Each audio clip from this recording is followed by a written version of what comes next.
A night that changed everything. The city of Seattle had never looked more beautiful.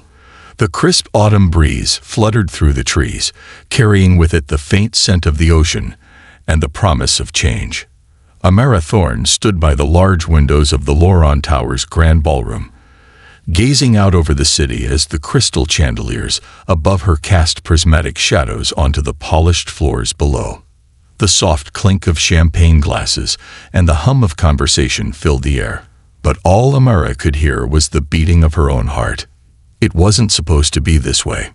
The woman before her in the mirror was not the one who had once dreamed of a future filled with love and companionship. No, the woman before her now had seen too many years of disappointment, quiet frustration, and slowly the fading of something that had once been her greatest joy. She traced the rim of her untouched champagne glass absently, trying not to acknowledge the ache in her chest. Beside her stood her husband, Cyrus Loron, the celebrated CEO of Loron Technologies. His presence was commanding as always, as he floated from one conversation to the next, with the grace of someone who had spent a lifetime perfecting his social dance. At 42, he had the charisma of a seasoned leader, a man who knew how to make people listen. His salt and pepper hair, neatly styled, spoke of both power and sophistication. Amara had always admired how effortlessly he moved through the world. Until lately. It wasn't just that Cyrus seemed distant now.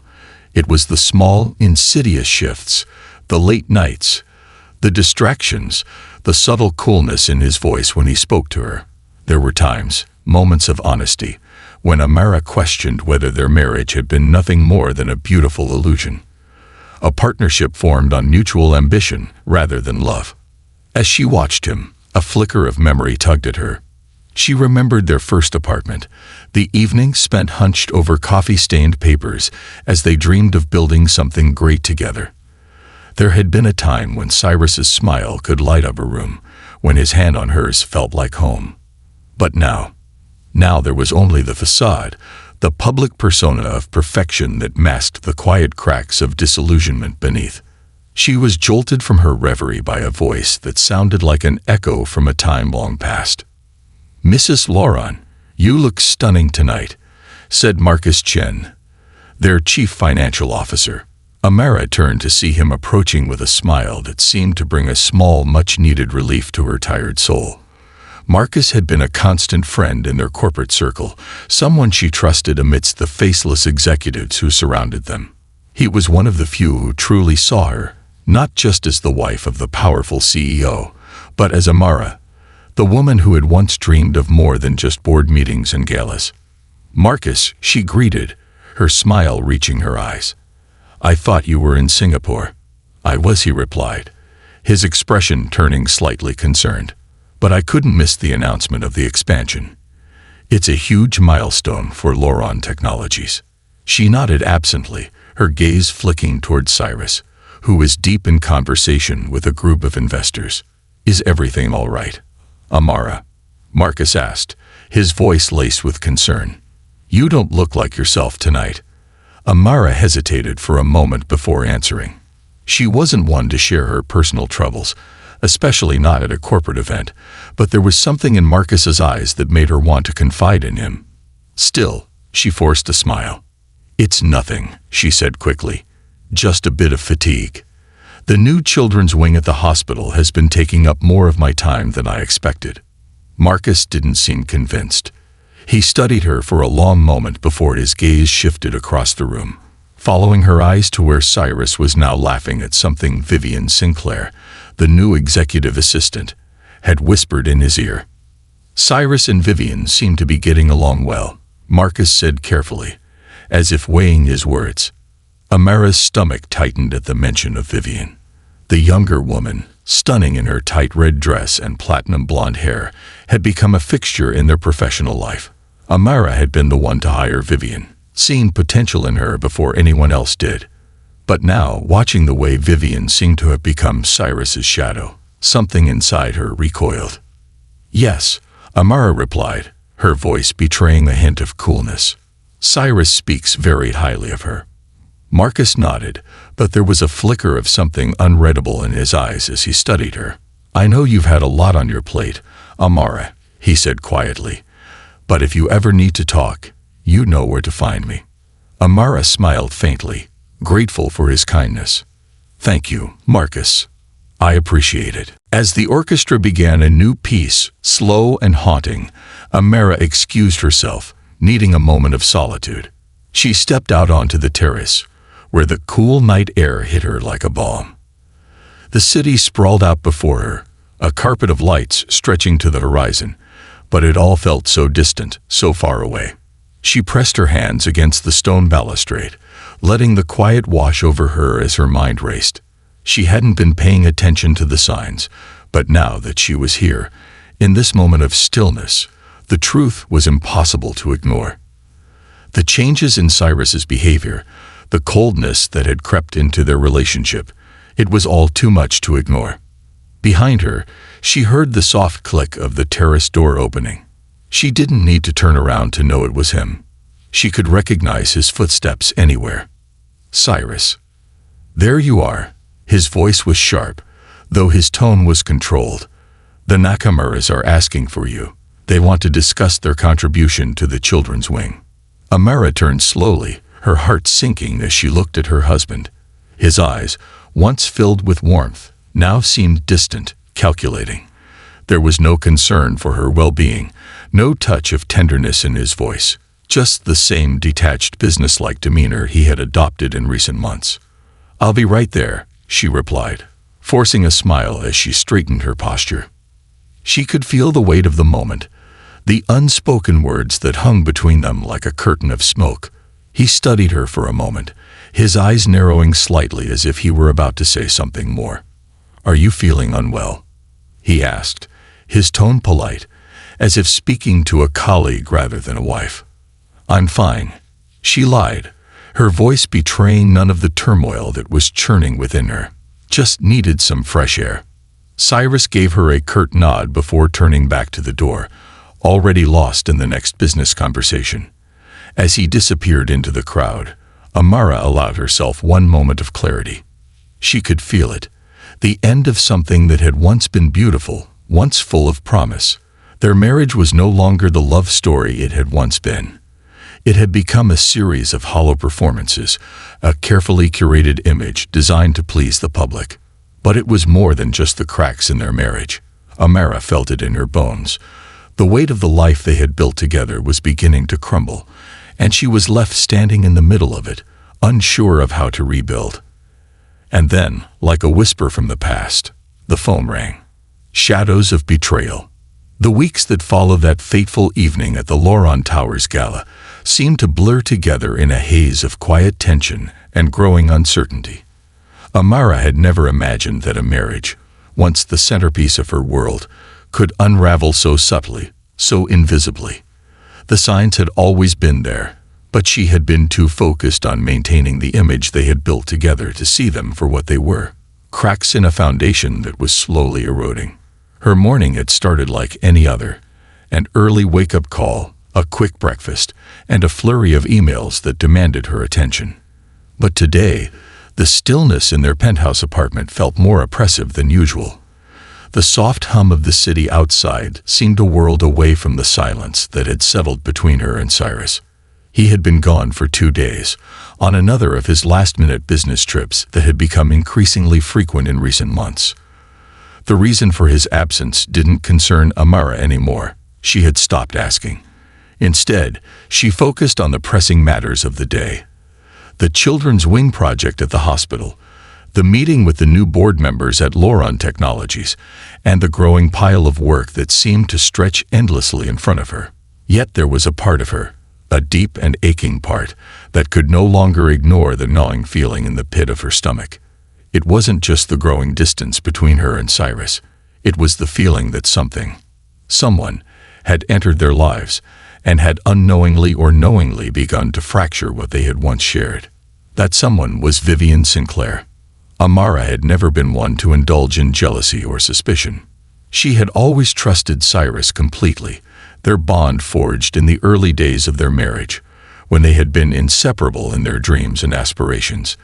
But now, every time her eyes fell on Vivian, something inside her stirred, a feeling that she couldn't quite name, but one that left her uneasy. Vivian was perfect, flawless, even, her platinum blonde hair, her flawless skin, her razor-sharp intelligence. She was everything Amara was not. Youthful, fresh, eager. It wasn't hard to see why Cyrus had taken an interest in her. Vivian had become indispensable to the company, and her presence seemed to fill a gap that had slowly been widening between Cyrus and Amara. At least, that's how it felt to Amara. Like Vivian was slowly taking up more space in Cyrus's life, leaving Amara to stand in the shadows, unsure of her place. And that was what hurt the most. But today, as she sat in the sun-drenched office of Loron Technologies, the nagging sense of something amiss intensified. She was reviewing the final drafts of the presentation for the company's upcoming expansion into the Asian market when her phone rang. The ringtone, a simple melody that used to bring her joy, now felt like an intrusion on her thoughts. She glanced at the screen and felt her heart skip a beat. It was Marcus.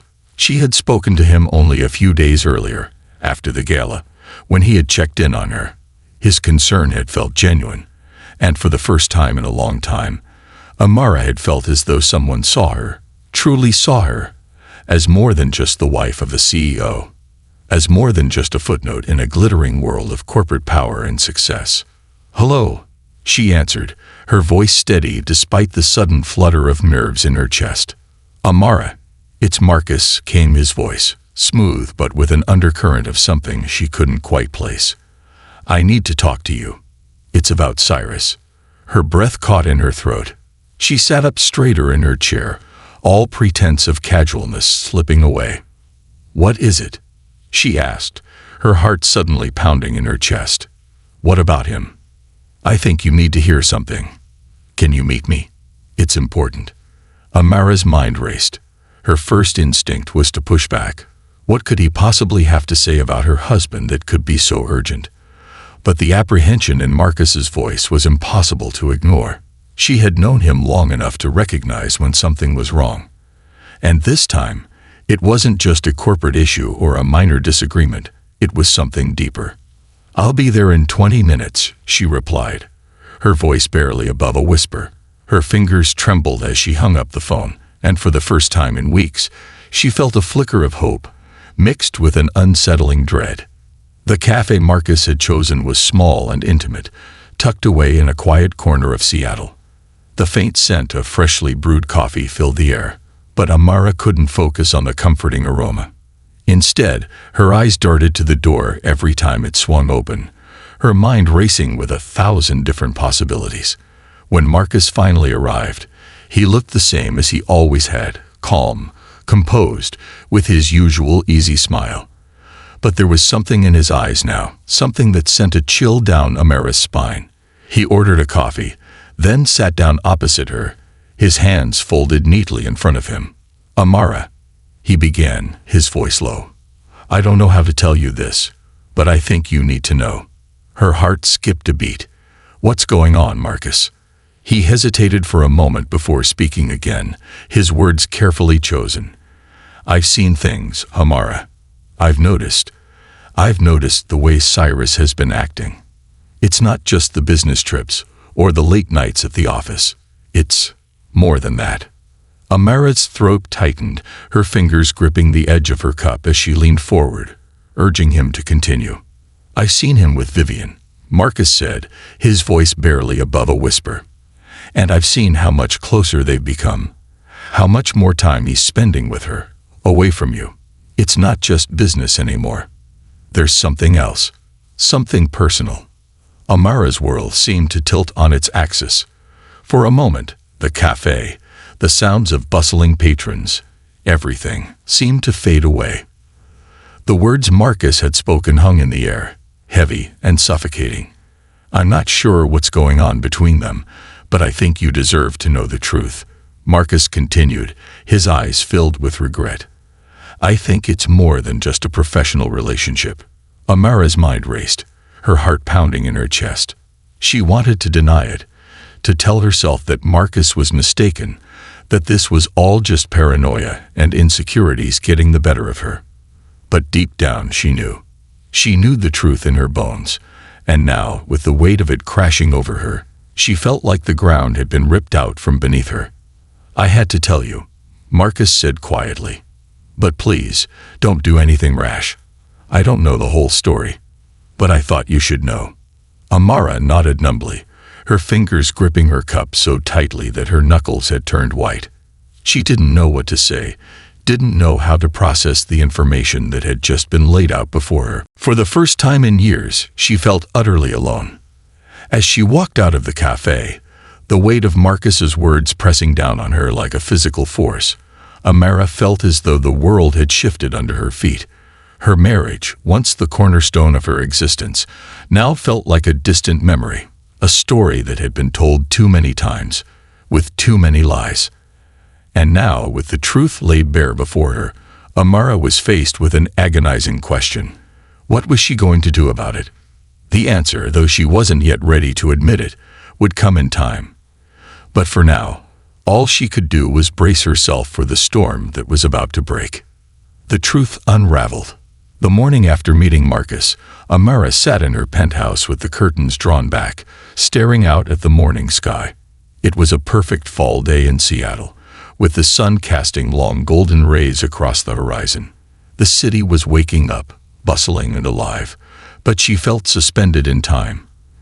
It was as though the world around her had continued to spin, but she was stuck, suspended in an uncomfortable stillness, with her own thoughts as her only company. The news Marcus had shared with her weighed heavily on her mind. Every time she tried to make sense of it, her thoughts spiraled further into chaos. Vivian and Cyrus. Had she been blind all these months?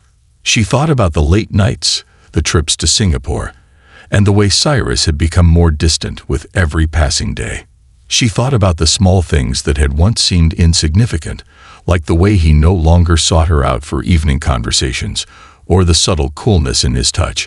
Had she been too focused on her own world to see what was right in front of her? Amara stood up from the couch and walked over to the large floor-to-ceiling mirror in their bedroom. Her reflection stared back at her, sharp, composed, and beautiful, but there was something hollow in her eyes, something missing. She took a deep breath, trying to steady her nerves, but the ache in her chest refused to subside. She needed to talk to him. She needed answers, and she needed them now. But what would she say? How could she confront Cyrus without falling apart? The weight of the decision pressed on her like a storm cloud. She hadn't yet been able to gather the courage to face him, but the more she sat in the silence, the more unbearable it became. There was no more pretending, no more living in denial. If the man she loved, if the man she had spent so many years building a life with, had betrayed her, she had a right to know. She had to know. With a final exhale, Amara grabbed her phone from the nightstand. Her fingers hesitated as she scrolled through her contacts, but finally, she dialed his number. She waited as the phone rang, each second that passed feeling like an eternity. When the line finally clicked and he picked up, her heart sank. "Cyrus," she said, her voice steady, but her insides trembling. "We need to talk." The confrontation took place in the stark white walls of their living room. Cyrus had returned from his latest trip only hours earlier, and Amara could see the familiar exhaustion on his face. He stood by the window, staring out at the skyline, his tall frame a silhouette against the morning light. There was something about him now, an edge to his movements, a distance between them that felt insurmountable. "I don't want to fight," he said, his voice soft but strained. "I just got back, Amara. Let's not."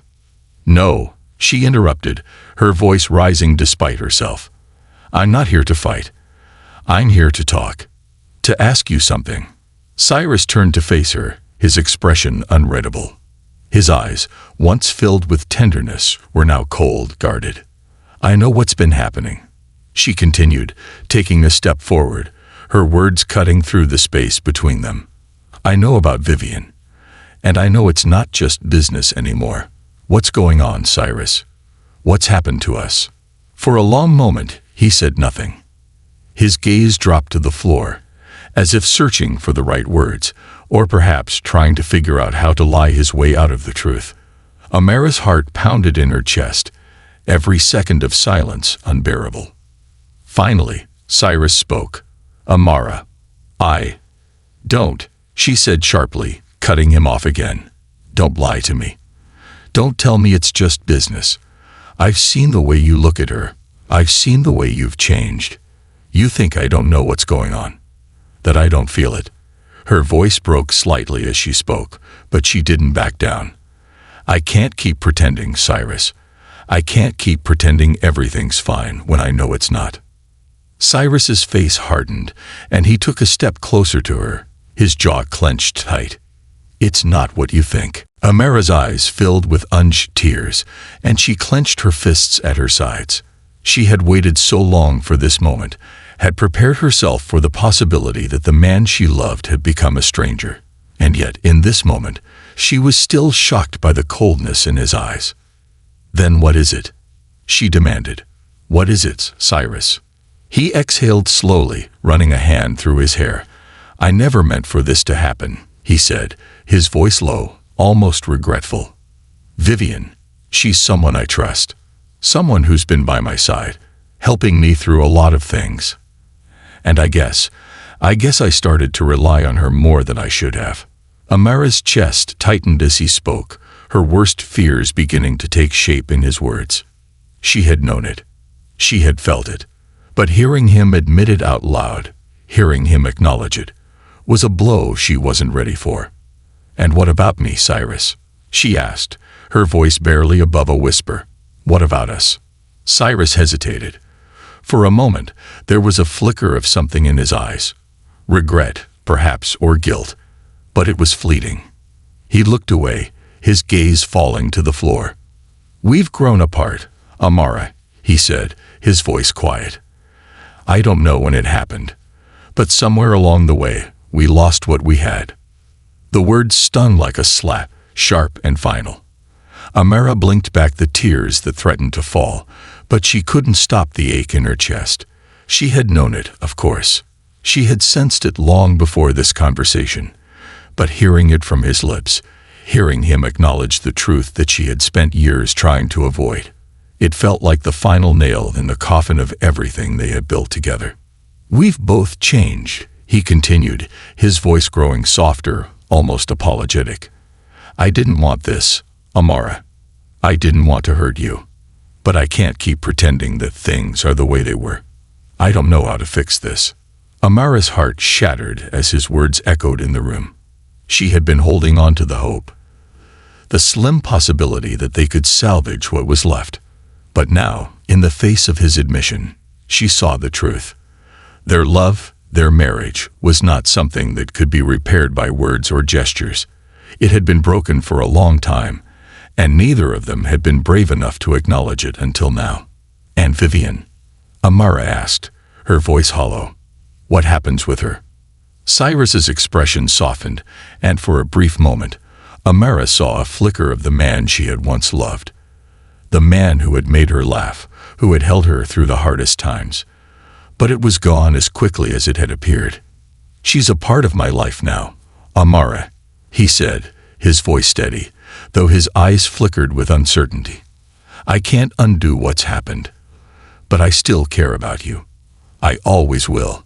Amara stared at him, the words settling in her mind. There it was, the cold truth. It wasn't just Vivian that had changed their lives. It was their own choices, their own refusal to face the growing distance between them, that had led them here. That night, as Amara lay in bed, the words echoed in her mind. She could feel the warmth of the sun outside the window and the quiet hum of the city beyond.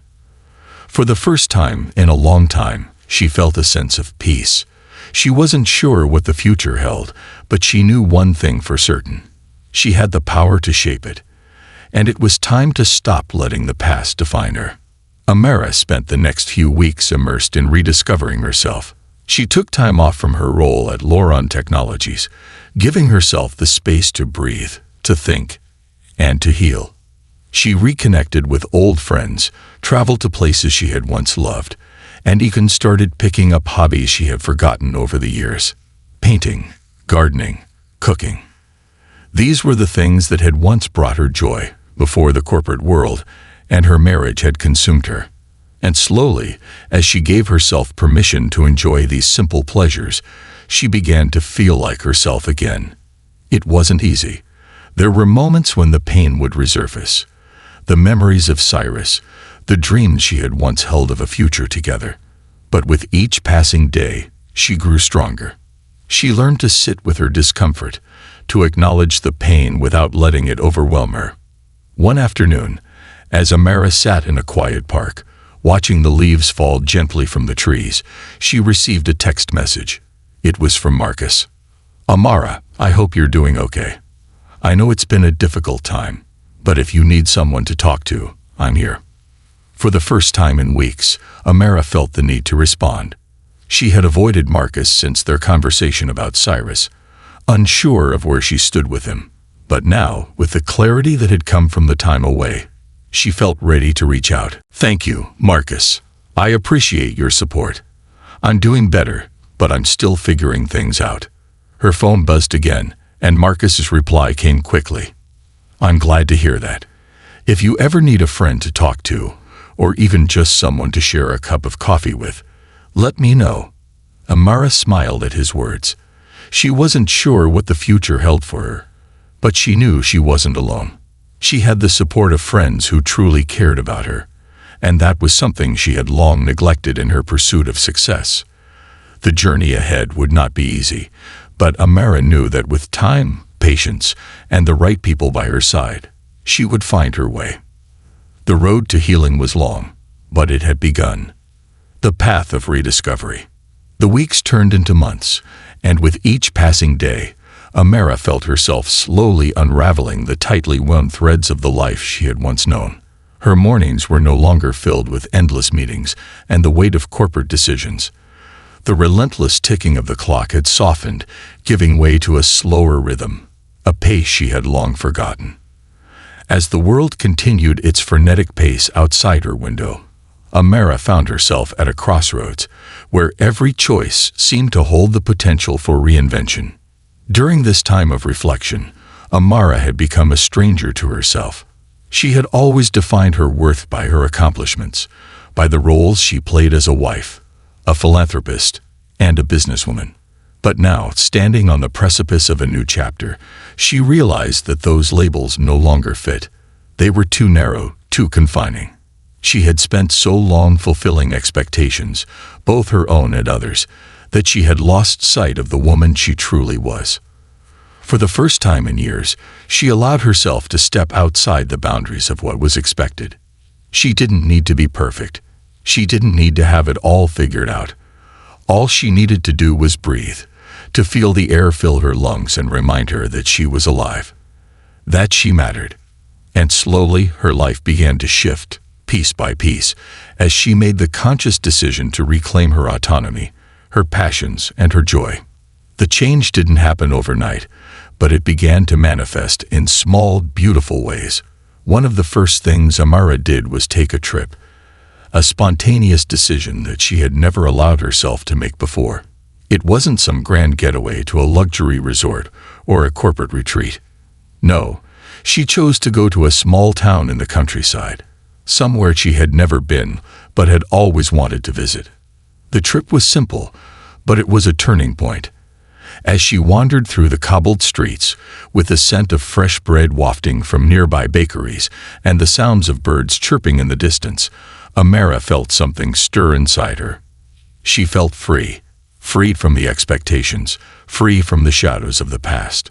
She spent her days exploring local markets, sipping coffee at outdoor cafes, and sitting by quiet lakes, letting the stillness wash over her. On one particularly serene morning, as she sat by the water, Amara realized that she had been waiting for permission to live her life on her own terms. She had waited for Cyrus, for her career, for her responsibilities to give her that permission. But now she saw that the only person she needed to seek approval from was herself. Returning to Seattle after her trip was a strange mixture of nostalgia and anticipation. The city that had once felt so familiar now seemed foreign to her, like a place she no longer recognized, a reflection of a life that had slipped through her fingers. But this time, Amara didn't feel the need to return to her old routine. She didn't need to throw herself back into the corporate world or immediately reconnect with the people she had once surrounded herself with. Instead, she spent her time exploring new avenues. She enrolled in an art class, something she had always wanted to do but had never had the time for. The act of picking up a paintbrush again felt like returning to a part of herself she had buried long ago.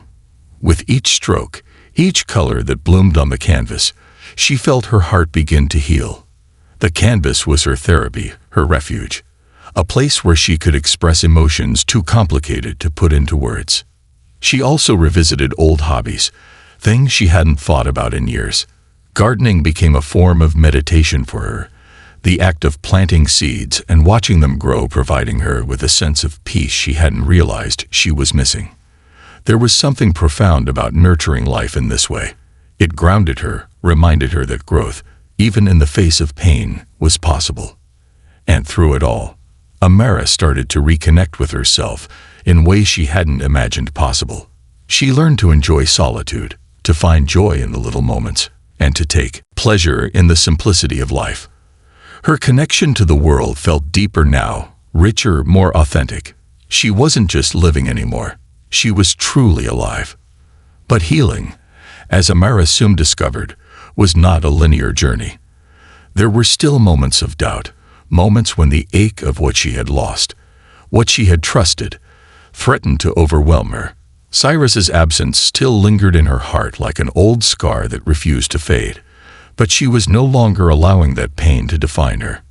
She had begun to understand that healing wasn't about erasing the past, but integrating it into who she was becoming. One of the most difficult parts of her journey was letting go of the version of herself she had been married to.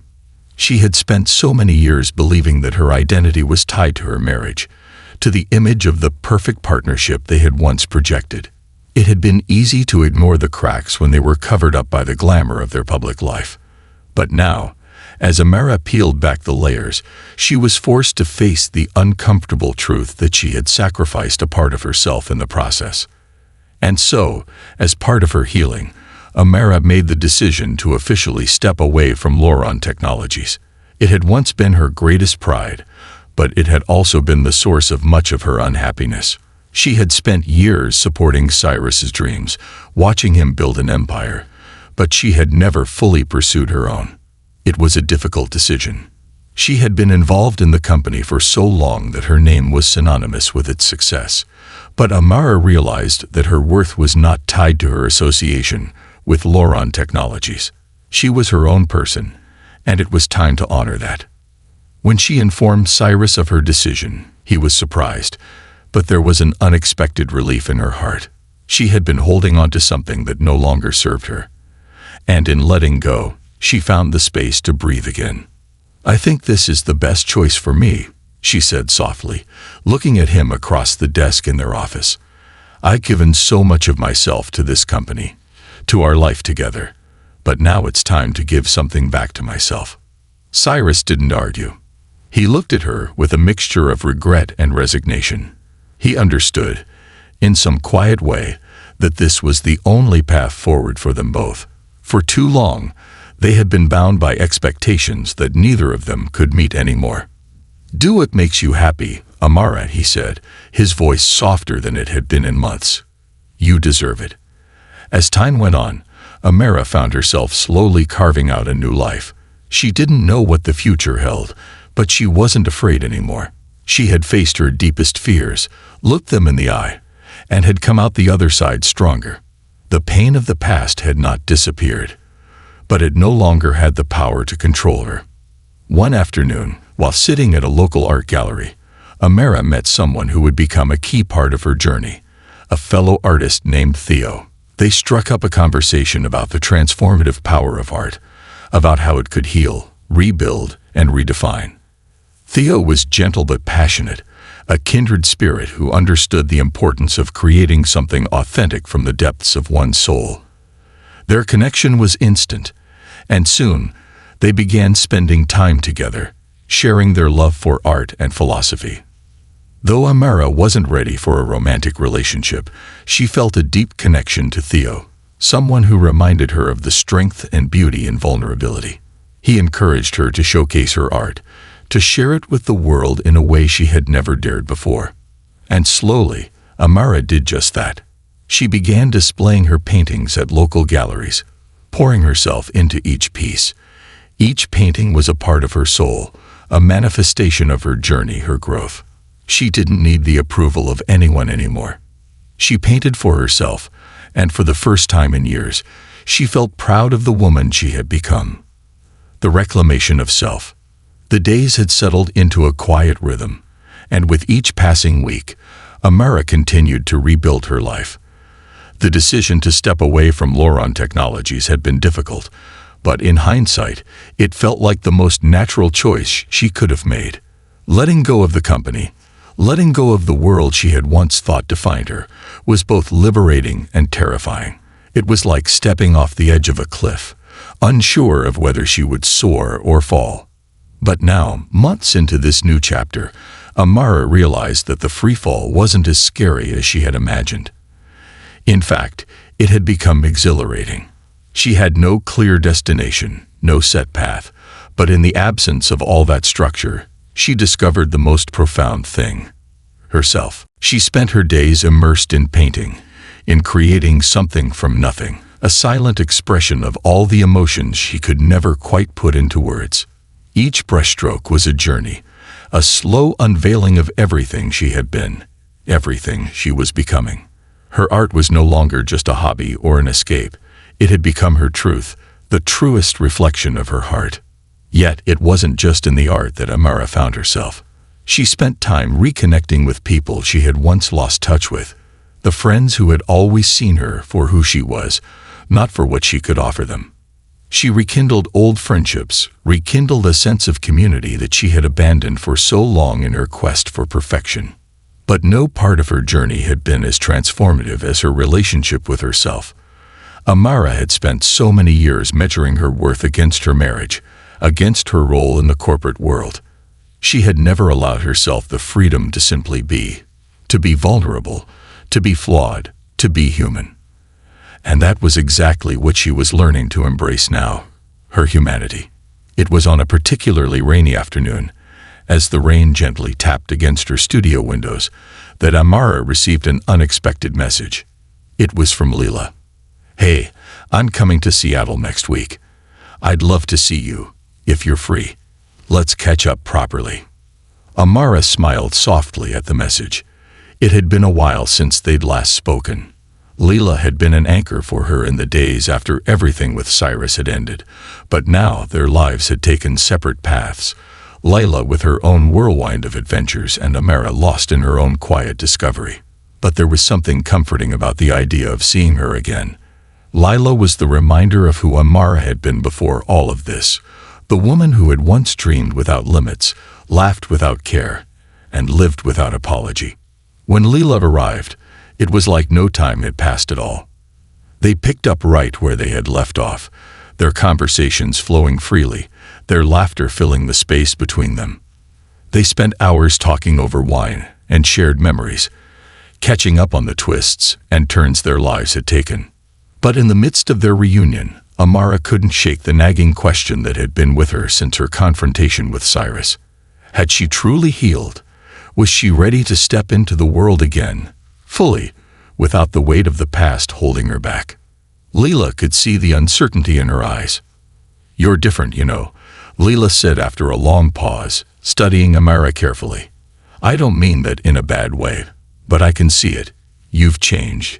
You've grown." Amara nodded, her fingers tracing the rim of her wine glass. "I feel different. I don't know if it's for the better or worse yet." Leela smiled warmly, her voice gentle. "You don't have to have it all figured out. I think you're just finally letting yourself be who you are, without all the expectations of everyone else. And I think that's the most beautiful thing I've seen in you." Amara felt a lump form in her throat, and she blinked back the tears that threatened to fall. She had spent so long hiding parts of herself, not wanting to be seen, not wanting to be vulnerable. But now, in this moment, with Lila's words washing over her, she felt the walls she had built around her heart begin to crumble. "You're right," she whispered.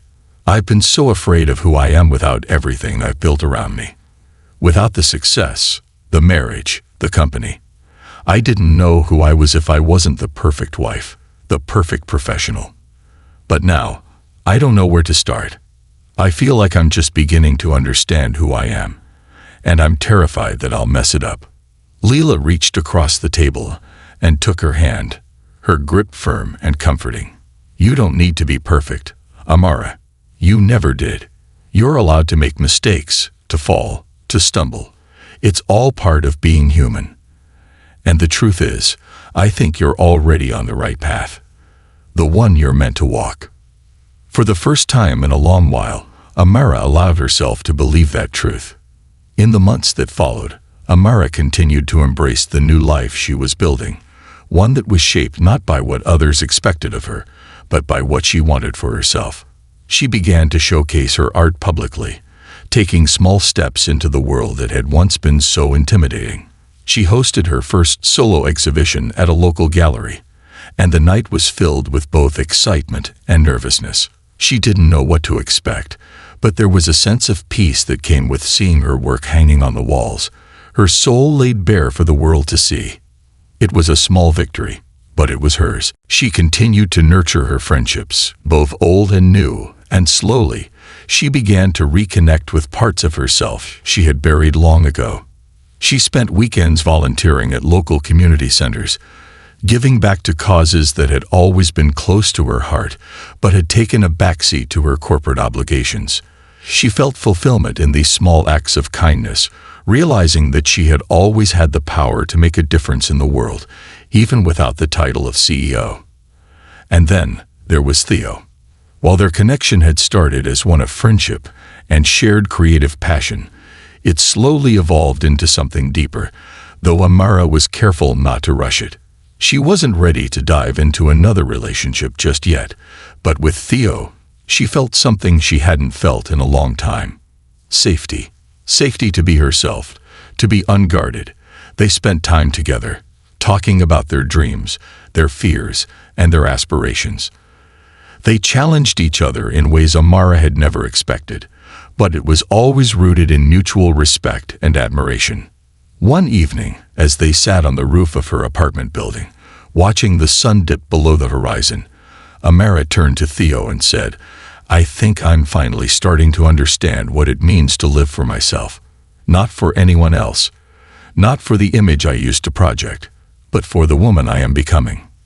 Theo smiled softly, his gaze steady and understanding. "And who is she?" Amara's eyes glistened with a quiet joy. "She's someone who's learning to trust herself, someone who's not afraid to make mistakes, who's not afraid to ask for what she needs, someone who's starting to believe that she deserves to be happy, just as she is." Theo's smile widened. "That sounds like a beautiful woman to me." As the year came to a close, Amara stood at the precipice of a new chapter. She had no way of knowing exactly what the future would bring, but she no longer feared the unknown. The pain of the past had shaped her, but it no longer defined her. She was learning to love herself, not in a superficial, fleeting way, but in a deep, soul-rooted sense. She wasn't perfect, and she didn't need to be. What mattered was that she was whole. She was enough, and that was where her true journey had begun. The journey home. Amara stood at the edge of the quiet park, watching the final remnants of autumn slip away, leaving the earth bare and still. The trees, now stripped of their vibrant leaves, stood tall and resolute against the cold wind. The air felt crisp and clean, a reflection of the clarity she had found in her life. She no longer saw the world through the lens of what it could give her, but through the lens of who she had become and who she was still becoming. The past few years had been full of twists and turns, of heartache and discovery, but it had all led her to this moment. This quiet, peaceful moment, where she was at peace with herself. She had let go of the fear of imperfection and embraced the messy, beautiful truth of being human. She had stepped away from the roles that once defined her: wife, businesswoman, perfectionist, and allowed herself to simply be Amara. Through the pain of betrayal, the uncertainty of leaving behind a life she had known for so long, and the inevitable growing pains that came with healing, Amara had learned one invaluable lesson. Healing is not a straight path. It's not a destination that can be reached with a map or a checklist. It is a process of unlearning, of letting go, of accepting the parts of ourselves we've kept hidden for so long. As she walked through the park, her hand tucked into the pocket of her coat, Amara thought about how much she had grown. She remembered the woman who had once been consumed by expectations, whose identity had been wrapped up in the validation of others. That woman was no longer there. In her place was a woman who was comfortable in her own skin, who had learned to find joy in the simple moments, who had given herself the permission to embrace her imperfections. And it was in those imperfections that she found her true beauty. As Amara reached the end of the park, she spotted Theo sitting on the bench where they had first met. His eyes turned toward her as if he had been waiting. She walked over to him and sat down, the weight of her past now light and easy to bear. "I was thinking," Amara said, looking out over the park, "about how far I've come." Theo smiled softly, a glint of warmth in his eyes. "You've come a long way, Amara. And I think you're just getting started." She nodded, a sense of contentment filling her chest. "I used to think happiness was something outside of me, something I had to work for, earn, or attain. But now I realize it's not something I need to chase. It's something I create, every day, by simply choosing to live authentically, by choosing to love myself, even when I fall short." Theo reached out, his hand brushing hers.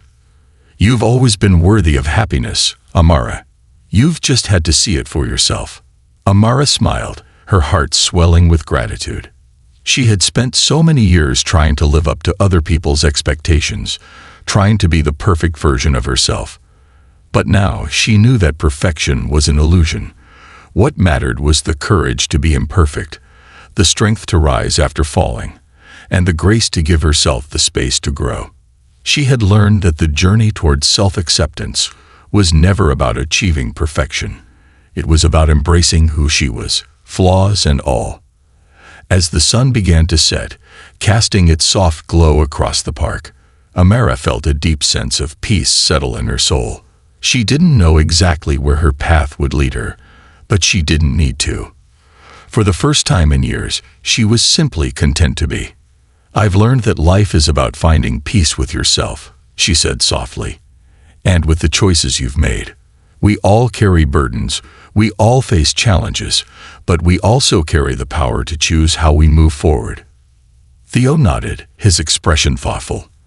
"And sometimes, the hardest part is giving yourself permission to let go of what no longer serves you, and making space for something new." Amara's eyes met his, and for a moment, she saw something more than just a connection between them. She saw two people, standing side by side, each on their own journey, but walking toward the same horizon.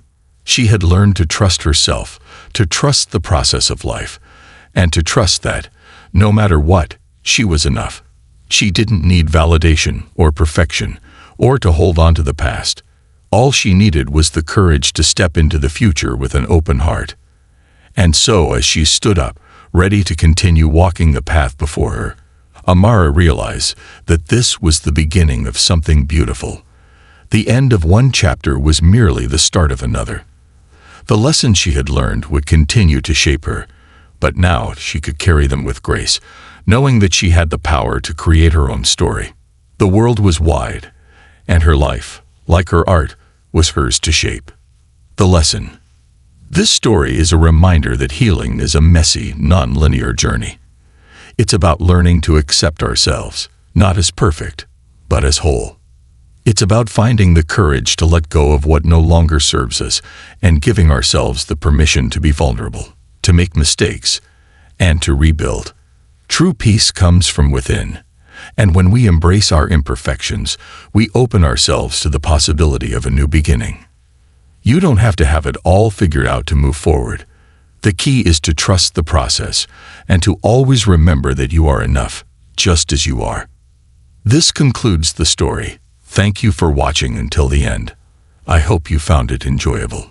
If you did, please consider liking the video and sharing it with your friends. Don't forget to subscribe to our channel and activate the notification bell for more captivating stories. Have a great day.